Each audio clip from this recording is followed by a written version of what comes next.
Hello and welcome to the Arcane Atlas Gauntlet tutorial, where I'm going to teach you how to make our two very cool gauntlets out of just foam. No warblood, no fancy materials, just foam. So I'm going to be starting by using my pattern that I made. It's on my Etsy, the link will be in the bio. Please support me. It'll make this build so much easier, I swear. So we're going to start after cutting out all the pieces. Again, the pattern includes, all you gotta do is print it out and cut out the pieces, trace it onto foam, and you're good to go. It's a great project too to use up that scrap foam that all cosplayers tend to hoard. So we're going to start by creating a base. As you can see, I've beveled both of the sides so that I can kind of create a nice three-dimensional base structure that will attach everything onto. So as you can see for this, I'm using contact cement. This is kind of required for the base assembly. Usually I say you can get away with hot glue, even though it's not ideal, but for this you're going to want to use the contact cement because there's not a lot of points of contact between these pieces of foam and you want something that's going to be super strong and stable. So here's the front base piece, and I'm assembling the back. Same thing, all bevels, and attach it with that contact cement.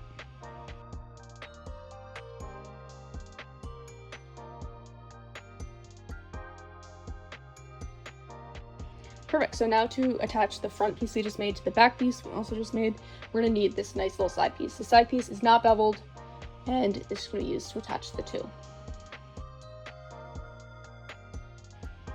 Lovely. All right, now we're attaching that back piece to that front piece. So you can see the shape is a little weird, but it will work. You just gotta put some force on it. Say a prayer to the contact cement foam gods. You'll be good, I promise. All right, so that's kind of like the main base piece done. There's a few more base pieces left before we can move on to the fun stuff, but all right. This is the back piece. This will kind of cover up that weird hole we have in our base so far. This one has some details because it's supposed to look nice.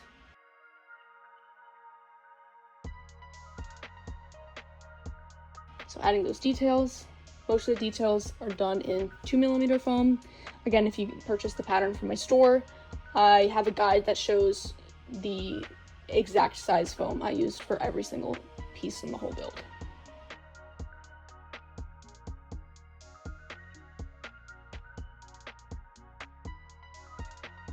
And now we're going to attach it to the main base. So again, contact cement is extremely important here because you will see exactly how little point of contact you have to attach this thing. So I'm just starting by putting it right smack in the middle and then pulling that side in and gluing it right there. Luckily foam is super flexible, so this works out quite nicely. And now we're just going to cap this thing off so that your fingers aren't sticking out at the end of this because that wouldn't be super cute. Just sticking some foam in there and smushing it together to activate that contact cement. And then this is eventually where the fingers will stem from. All right, now we're going to create the piece that I refer to as the knuckle block. It's really just 4 pieces of EVA foam stacked together that you can cut to any angle you want. You can see the angle I have here as I attach it to the bottom. This is a customizable part. I did not include the angle in my guide because you can put it however you want, and it allows you to change kind of the positioning and angle of the fingers itself. We'll talk more about that later. Now we're going to start by making the facade pieces. So this is facade A, it's kind of the top piece. It's a 4mm foam base with just a bunch of details on top. You can see I'm layering all the little details on top of that.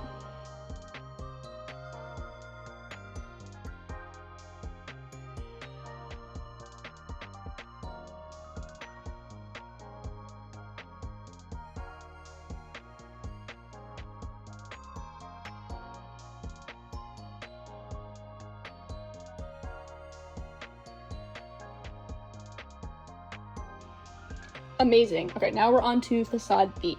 So these are the two middle pieces, whatever, we'll call them plates. So again, adding the detail, and you're gonna need 2 of these.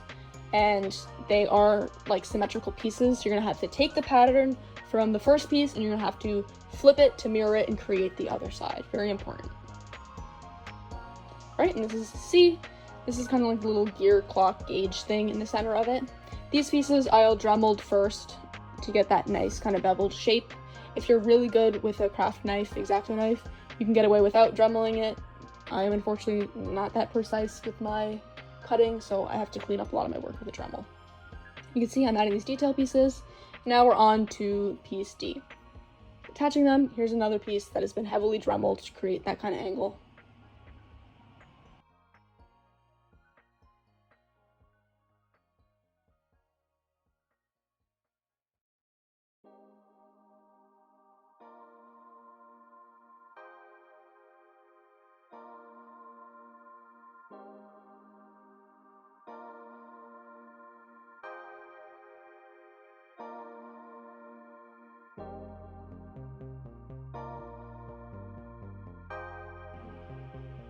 Alright, and this is piece E. There's like two parts to this. So there's this little guy. This I was able to cut out with an X-Acto knife to get those bevels. And here are the other two pieces that make up E.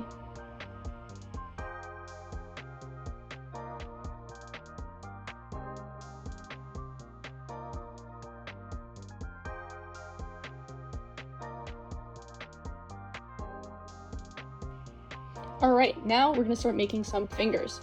So there are 4 pieces to make the fingers, 2 tops and 2 of the side pieces. In my guide, I say that a lot of the measurements I use are just suggestions, use whatever you have, great way to use up scrap material. However, because of the way these pieces are oriented, if you use a different size foam on the fingers, it's going to be like a different thickness, just to keep in mind. So for each finger, there are going to be 3 pieces, and then the thumb has 2. So now we're going to start cutting these bad boys to angles. I kind of eyeballed these, but this is what allows you to create and construct the cool fist shape out of the fingers make. So again, you can kind of customize this to have the fingers oriented and angled however you want them. So you can make a fist with them, you can make a middle finger, a peace sign, whatever you want. You just got to figure out the angles for those. So now we're just going to glue them together. Those angles are just attached with contact cement. Nothing too fancy, but you can kind of start to see the shape of the fist coming together slowly through each finger piece. And then this is kind of an extra step, but just a 2mm piece of foam glued on top to cover up that hole and make it look a little nicer. So now we're going to take these from looking like little weird sausage tubes to, I don't know, more interesting fingers. So I'm just adding all of the extra detail pieces, putting them on, making them fit.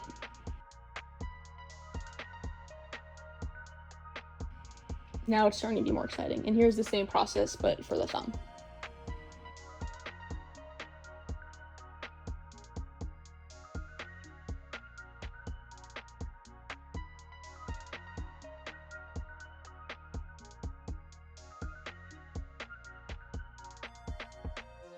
First, I'm just showing you how to make these little detail pieces.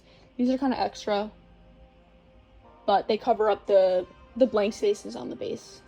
That's more touch. So these are the little knuckle pieces. I guess we'll call them like little bolts. But I'm just layering foam up till I get the thickness I want, and then adding on the details. So this is a great show of a little error I had, but when you're working with 2mm foam, especially in circles for whatever reason, it kind of tends to like stretch out a little bit. So you can just remove that bulk, as I did with scissors, or you can kind of just like smush it together and it'll still work. But now I'm adding the details. Always mark out where you're gonna put these things before you go for it. Makes your life so much easier. But there are 4 of these little knuckles. And now, Dremel break, just like softening all the edges so that it looks nicer. Dremeling was done before and after assembly, but whatever works best for you. So now we're gonna assemble this whole thing. So you can see I attached all the facade pieces with like one long strip of foam, and you can cut this out from the pattern that I included, or I think it's the blueprint document I included, and it's just going to sit right on top. So now we're going to make little stilts because I like the facade pieces to kind of be floating a little bit. I just think I like the shape better. Again, optional step, but I wanted to show you how I did it. So I'm taking little pieces of foam. These are just 2 pieces of 10mm foam glued together, and I'm just attaching it to the top of the base and the underside of the facade. Just like that. Just using hot glue, nothing too fancy, but it just gives it a little more shape, a little more dimensionality.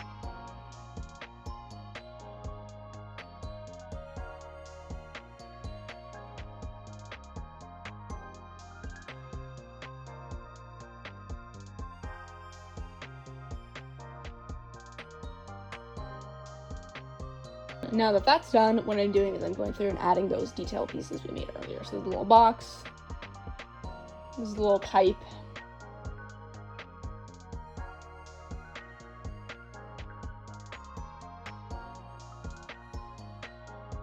and then we're in fact almost done. There you go. So I didn't film the fingers being attached, but they pretty self-explanatory, just go on the end of that finger block.